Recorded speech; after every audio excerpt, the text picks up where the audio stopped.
Bienvenidos, esto es el programa Análisis. Vamos a hablar acerca de dos temas relacionados, el regreso a clases y el COVID. Vamos primero a iniciar con los datos acerca de lo que dijo la Secretaría de Educación en torno a la importancia del regreso a clases, que será el próximo 30 de agosto. Ya para empezar con casi quieren que a nivel nacional sea presencial. Esto, aunque hay sectores que se oponen, aún el regreso a clases estaría dándose ya el próximo lunes. Ve la información.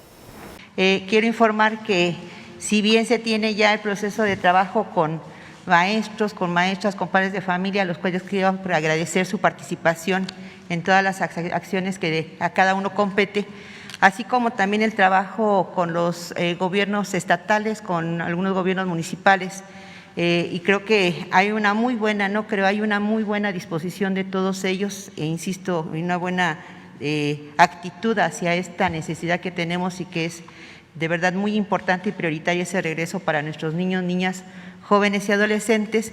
En atención a ello también tenemos otro aspecto, que es precisamente el que se reflexione y se reconozca el por qué es importante que nuestros pequeños, nuestras pequeñas, nuestros jóvenes y adolescentes regresen precisamente a lo que es la institución, lo que es la escuela.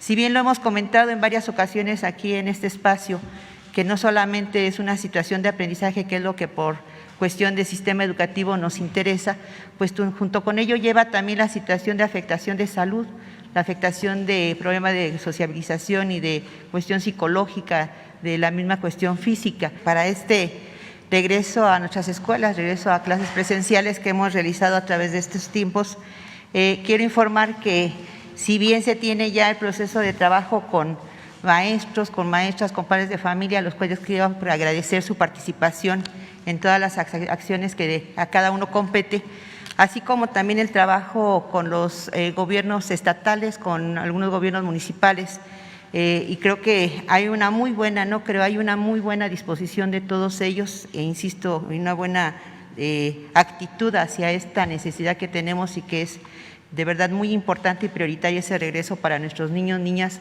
jóvenes y adolescentes. En atención a ello también tenemos otro aspecto, que es precisamente el que se reflexione y se reconozca el por qué es importante que nuestros pequeños, nuestras pequeñas, nuestros jóvenes y adolescentes regresen precisamente a lo que es la institución, lo que es la escuela. Si bien lo hemos comentado en varias ocasiones aquí en este espacio, que no solamente es una situación de aprendizaje, que es lo que por cuestión de sistema educativo nos interesa, pues junto con ello lleva también la situación de afectación de salud, la afectación de problemas de sociabilización y de cuestión psicológica, de la misma cuestión física. ¿Y quién más que precisamente compañeros que han hecho estudios pues muy profesionales, con una visión quizás más amplia en lo que se refiere a lo que es el pequeño o el adolescente como ser humano? Son algunos aspectos que maneja la Secretaría de Educación México acerca del regreso a clases. Vamos ahora con lo que comentaba el presidente de la República, Andrés Manuel López Obrador, en torno al regreso a clases. Vea lo que dijo. Que se está pidiendo el apoyo, la colaboración de todos, madres, padres de familia, maestras, maestros, presidentes municipales, gobernadores, pues todos estamos haciendo un esfuerzo para que se regrese a clases. A finales de este mes se está avanzando en los protocolos sanitarios y también en el arreglo de las escuelas. Nos están ayudando padres de familia, autoridades. Hay también rechazo en el caso de la decisión de regresar a clases. En algunos casos, o muchos, tienen preocupación legítima de que los niños, las niñas vayan a contagiarse, que puedan ser afectados, tener daños, que nadie se preocupe, es voluntario, no quieren llevar a los niños, a las niñas a la escuela, no se llevan y no hay ningún problema. Van a seguir habiendo clases por televisión, por internet, no es obligatorio, es voluntario. Si hay maestros que no quieren dar clases porque tienen preocupaciones, pues no hay problema. Entonces, que cada quien asuma su responsabilidad. Y acerca de la carta, pues también no es obligatoria. Si van los niños a la escuela, no llevan la carta, no le hace. Es que nosotros aquí tenemos todavía que enfrentar esta concepción burocrática, autoritaria, que se heredó del periodo neoliberal. Entonces, ¿ustedes creen que yo tuve que ver con la carta? Pues no, fue una decisión abajo. Si me hubiesen consultado, hubiese dicho, no, somos libres, prohibido prohibir. Se dice que es importante que se regrese a clases, esto para recuperar el tiempo perdido y sobre todo para la convivencia de niñas y niños, así como jóvenes, esto al estar cerca en las clases. Vamos ahora al corte comercial, regresamos con más.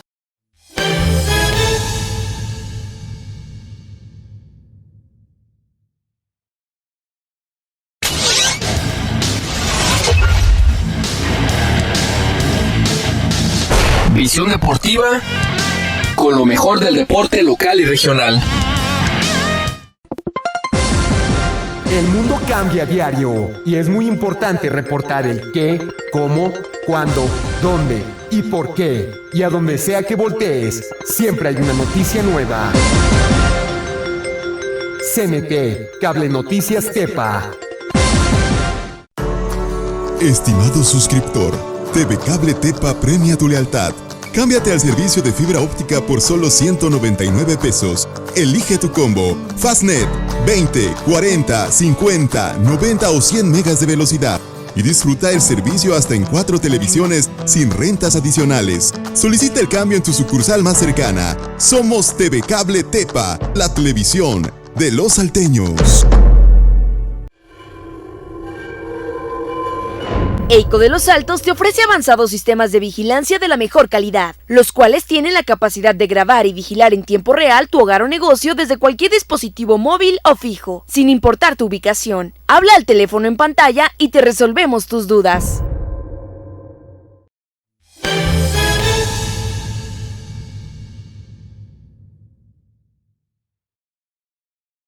Y continuamos, vamos a presentar ahora algunos detalles de un estudio, de una encuesta que se hizo en jóvenes aquí en México y también en niños acerca de la importancia de regresar a clases, cómo se sienten, cómo lo viven, qué ha pasado, cómo se ha vivido la violencia a nivel nacional. Esto sobre todo involucra a niñas, niños y jóvenes. Vea los detalles.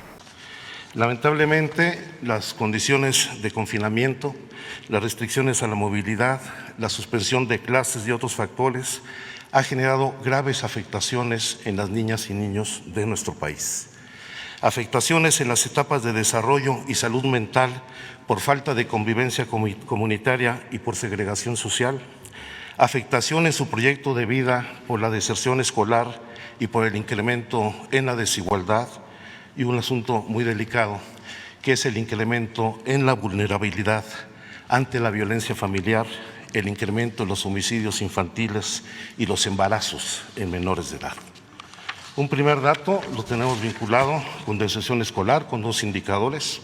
Uno que deriva de la encuesta ECOVID que realizó el Instituto Nacional de Estadística e Informática, en donde señala que 5.2 millones de estudiantes no se inscribieron en el ciclo escolar 2020-2021 por causas relacionadas por COVID o por falta de recursos.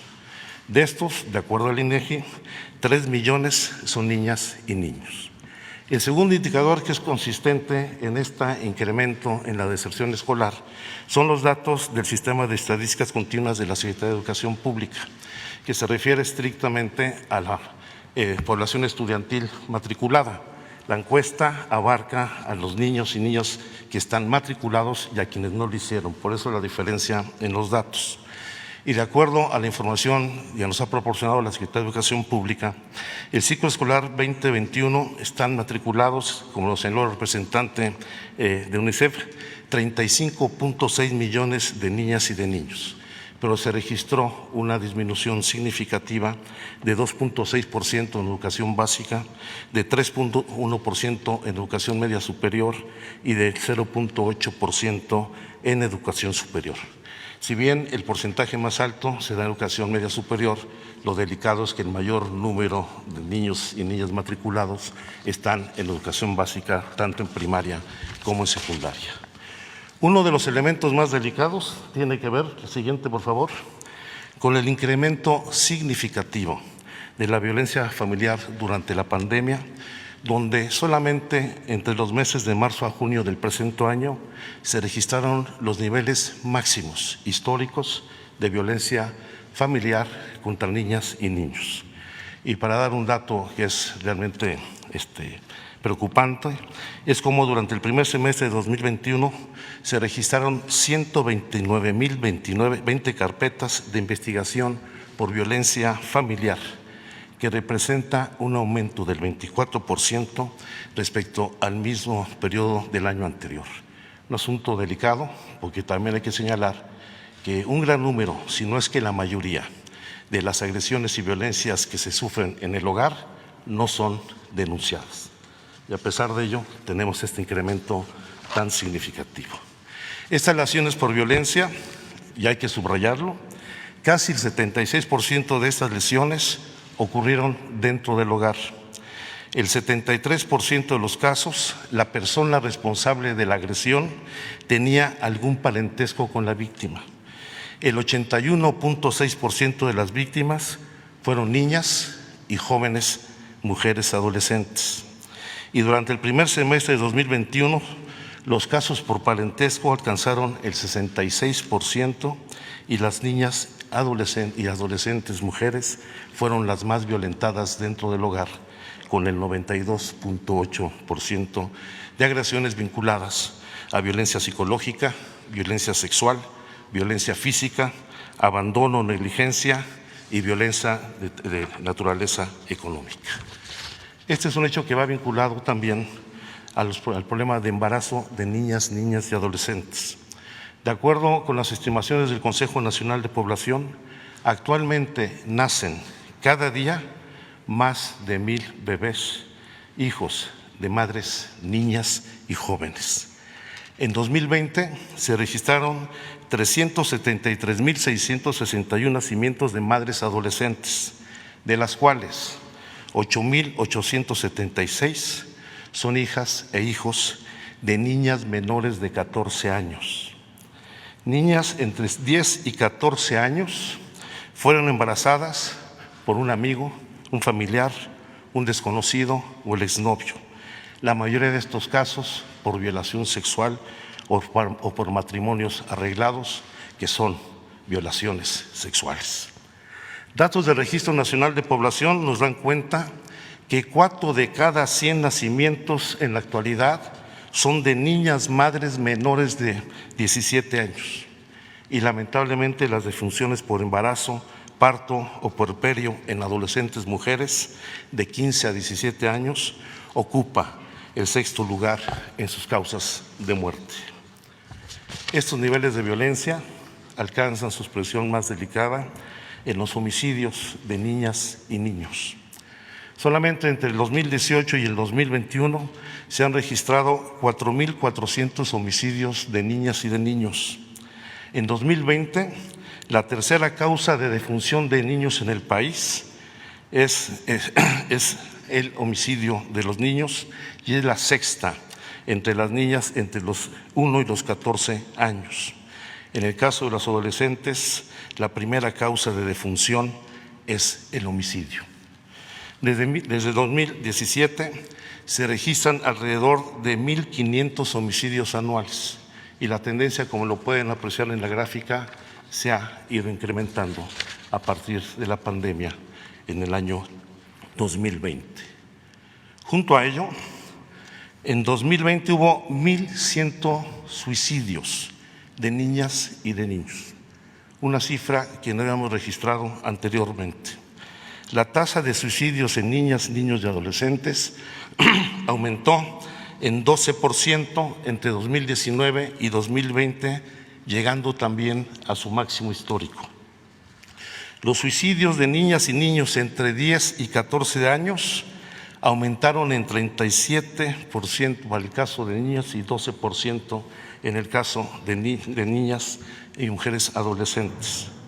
Y lo más delicado, el pensamiento suicida en adolescentes aumentó del 5.1 al 6.9 de 2018 a 2020 y la conducta suicida se incrementó en adolescentes del 3.9 al 6% de 2018 a 2020. Y esto también ha impactado en el caso de la desaparición de menores de edad.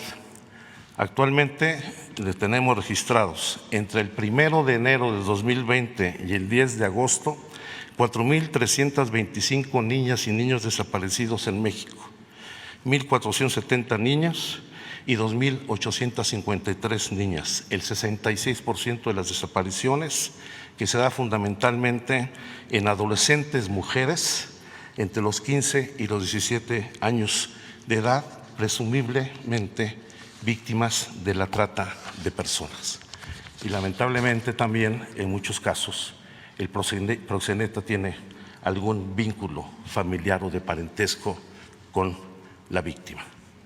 Por eso, desde el ámbito de los derechos humanos y la protección del interés superior de los niños, consideramos urgente abrir los espacios de convivencia y educativos que permitan que las niñas y los niños comiencen a resarcir las afectaciones por el confinamiento. El regreso a clases, sin lugar a dudas, es una medida preventiva importantísima. Las escuelas son espacios de formación, pero también de convivencia que permiten incluso prevenir y detectar los otros tipos de violencia de que son objetos las niñas y los niños. Es necesario abrir los espacios públicos, las bibliotecas, los museos, las actividades deportivas, los cursos de verano, para fomentar este tipo de convivencia de la que han estado ausentes durante más de un año las niñas y los niños. Y junto con ello, tomar las medidas preventivas, lo decía el representante de UNICEF, la Secretaría de Educación, y hay que fortalecer las medidas preventivas sanitarias, incentivando el cuidado comunitario y el autocuidado de las niñas y niños. Hay que hacer una cultura de autocuidados en la niñez de nuestro país para evitar la propagación del virus. De estos puntos, de estos análisis, se parte para buscar el regreso a clases presencial. Detalles que se van a conocer y que veremos la manera en que estarán, tomándose algunas iniciativas.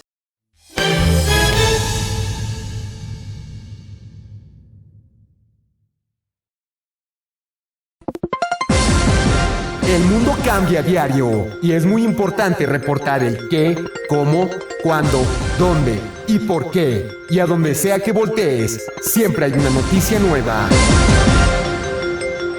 CNT, Cable Noticias Tepa.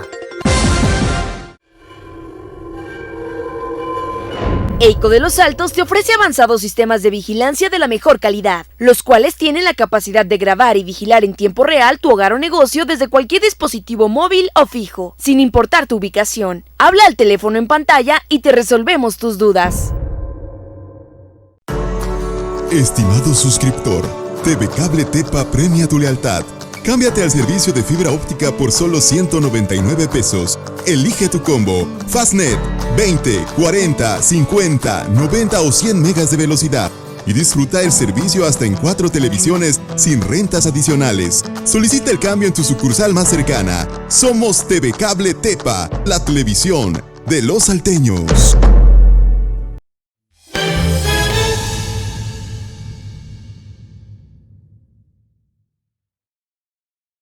Y continuamos aquí en el programa Análisis. Vamos ahora a tocar el tema acerca de lo que opina la UNICEF de la importancia del regreso a clases presenciales. Como dicen, en muchos países estamos viendo de esta manera, aunque también veremos si se toman las medidas adecuadas en todas las escuelas para poder darse un regreso adecuado con el menor riesgo. Ve lo que dice un representante de la UNICEF acerca del regreso a clases. Que los niños, niñas y adolescentes de México vuelvan a recibir clases presenciales. Este no es un desafío solo para México. Hay que decirlo que debido a la pandemia se cerraron las escuelas en todo el mundo. No es solamente México el que cerró escuelas, fue todo el mundo el que lo hizo. Y todos los países han tenido que recorrer el camino complejo de cómo volver a abrir las escuelas, ¿no? Para darles números concretos, tenemos ya 1.000 millones de niños que están volviendo a las clases en todo el mundo y eso nos tiene muy contentos. Tenemos 750 millones de niños que están a punto de volver a clases, ¿sí? Y tenemos lamentablemente todavía 150 millones de niños que nunca han vuelto a clases desde hace 18 meses, clases presenciales. Lamentablemente México contribuye a una buena parte de esos 150 millones, casi 37 millones de esos 150 son aportados por México. Y la decisión del gobierno de México, de ustedes como sociedad, de comprometerse a un retorno seguro a las escuelas es sin duda alguna un acontecimiento importantísimo para los niños, las niñas de México, pero muy importante para el mundo y quiero destacarlo. Quiero decir que este gesto que está haciendo el gobierno de México de promover el retorno a clases es un gesto de valor mundial. En el mundo entero se está celebrando esta decisión. Por supuesto que todos queremos cuidar a los niños y tenganlo seguro que la labor de UNICEF es precisamente proteger los derechos humanos de los niños y las niñas y adolescentes del mundo y de México, por supuesto. Y por eso hemos ofrecido una cooperación al gobierno de México, a la señora secretaria con quien tuvimos muy grata oportunidad de poder trabajar el día de ayer y queremos ofrecer una cooperación en 4 frentes. El primero, muy importante, en acompañar a la Secretaría en el desarrollo de los protocolos que van a permitir un retorno seguro. Y esto es muy importante porque hay experiencias internacionales a esta altura.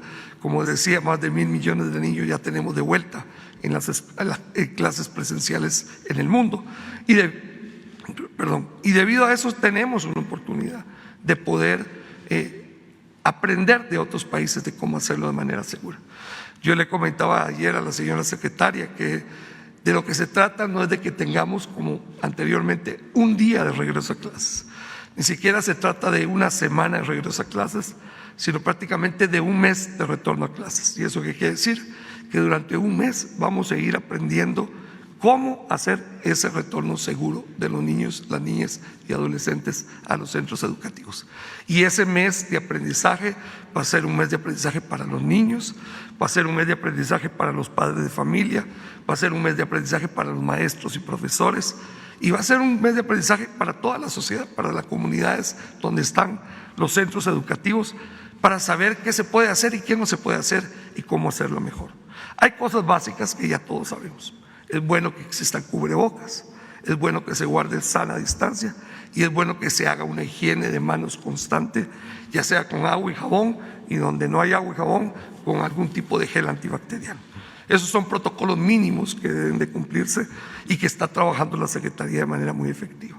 Segunda área donde vamos a tratar de cooperar con la Secretaría y tratar de sacar adelante es en el monitoreo de la situación de los centros educativos. Y ayer le ofrecimos a la señora secretaria la oportunidad de trabajar conjuntamente un sistema de información y de monitoreo de todas las escuelas, todos los centros educativos, para que podamos ver dónde hay problemas y dónde hay que atender problemas. Por supuesto que pueden haber focos infecciosos, eso démoslo por descontado que es una posibilidad. La pregunta no es si van a haber, porque han habido focos infecciosos por todo el territorio nacional. ¿Por qué no habría de haberlos en las escuelas y colegios? Es algo normal que suceda. La pregunta es cómo los manejamos. Y la pregunta es cómo hacer un manejo efectivo de los focos infecciosos. Y en eso queremos cooperar para que el sistema de información nos detecte rápidamente esto y en cooperación con la Secretaría de Salud hagamos un manejo efectivo y eficiente de esos focos infecciosos. En tercer lugar, queremos cooperar también con la Secretaría en la comunicación. Muy importante que todos tengamos la información correcta, la información más creíble, la información más confiable de qué hacer y qué no hacer frente a la pandemia y la apertura de las escuelas. Y queremos acompañar con mensajes positivos, dirigidos a los maestros, dirigidos a los padres de familia y dirigidos a los niños, niñas y adolescentes, que al final de cuentas están esperando ansiosamente volver a ese momento de encontrarse con sus amigas y amigos, compañeros de clase. Y bueno, un tema muy importante que quizás una vez que estemos en el retorno a clases, ya hayan pasado un par de meses, ya parecerá que no están, ya todo pasó. Bueno, ahí empieza el trabajo duro y vamos a trabajar duro con la Secretaría en recuperar aprendizajes. Eso es un tema muy importante. Se han perdido aprendizajes por más que hemos hecho medidas remediales en el mundo entero, en todos los países del mundo. Todos los niños del mundo han sufrido pérdidas de aprendizaje y tenemos que recuperar aprendizajes. Y lo segundo, que es muy importante, la señora secretaria lo tiene muy claro, por cierto, es que necesitamos recuperar la normalidad de salud mental para los niños y niñas. Han sufrido muchísimo en este periodo y eso es algo que no se habla, de lo cual no se dice mucho, pero ahora la presidenta de la Comisión de Derechos Humanos de la ciudad lo podrá explicar. Las voces de los niños, niñas y adolescentes son muy claros. Esto ha sido un periodo que para todos ha sido de estrés, para todos ha sido de muchísimos desafíos, para ellos ha sido terriblemente cortante en su desarrollo personal afectivo. Y por eso queremos retornar con una visión de acompañamiento efectivo. Yo diría que antes de empezar incluso en la recuperación pedagógica que necesitamos hacer de los aprendizajes, necesitamos normalizar la afectividad de los niños para que vuelvan a sentirse seguros, protegidos y amados, que es lo que todos queremos. Y bueno, ese es el trabajo de UNICEF en México y en el mundo, acompañar a los gobiernos y a las sociedades a que podamos hacer lo mejor por los niños. Y quiero cerrar solamente felicitándolo, señor presidente, nuevamente por esta excelente oportunidad que le dan a los niños y niñas de México de retornar a las escuelas y retomar su vida normal. En torno al regreso a clases, vamos ahora al tema de los contagios de COVID, datos de hospitalización, quiénes se hospitalizan más, quiénes reciben más daños al estarse contagiando de COVID. Vea los detalles. Cuando ya esta tendencia se establezca, lo cual seguramente ocurrirá dentro de los siguientes 15 días, estaremos viendo ya el declive de la tercera ola, seguramente rumbo a la estabilización. Exactamente estas evidencias que nos muestran la utilidad de la vacunación. Dos imágenes, una de hospitalización, que es esta. Lo que vemos es lo que hemos venido diciendo. Si tomamos todas las hospitalizaciones ocurridas desde el 1 de enero de 2021 hasta la fecha, 93% ocurrió en personas no vacunadas. Es decir, solamente un pequeño número, que es 3%, tuvieron esquema completo y a pesar de ello fueron hospitalizadas. Quienes tienen esquemas intermedios también tienen una protección ya desde la primera dosis.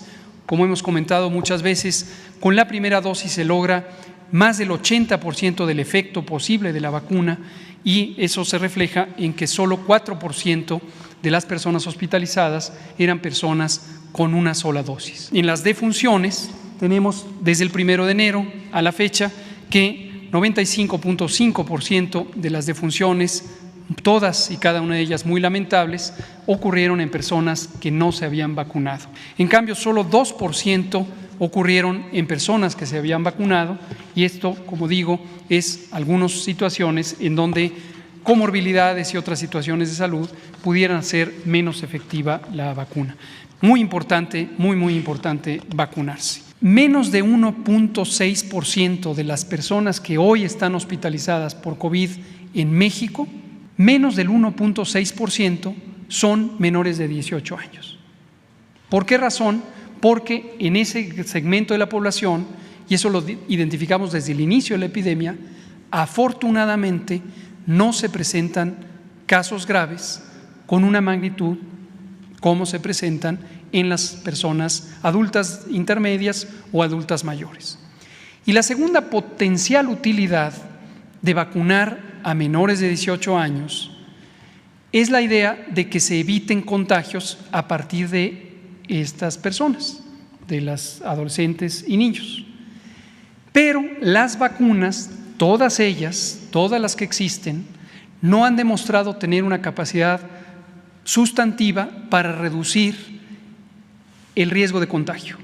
Es decir, la persona vacunada puede seguir contagiando.